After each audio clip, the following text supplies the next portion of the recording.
पाबंदी लगाई। जनरल जियाउल हक ने 1984 के अंदर तलबा यूनियन के ऊपर पाबंदी आई थी, उसके ऊपर पाबंदी लगाई गई। इस वजह से ये लोग जबर करते हैं।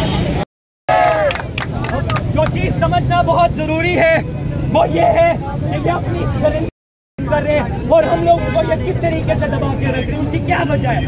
उसकी एक बुनियादी वजह है, ये वाकया पहली बार पंजाब कॉलेज के अंदर नहीं हुआ। आज से चंद अर्सा पहले गवर्नमेंट कॉलेज लाहौर के अंदर एक प्रोफेसर एक फीमेल स्टूडेंट हो रहा है। बहुत जरूरी है और बहुत पाबंदी लगाई।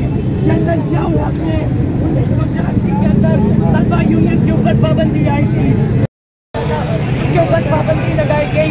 इस वजह से ये लोग जबर करते हैं।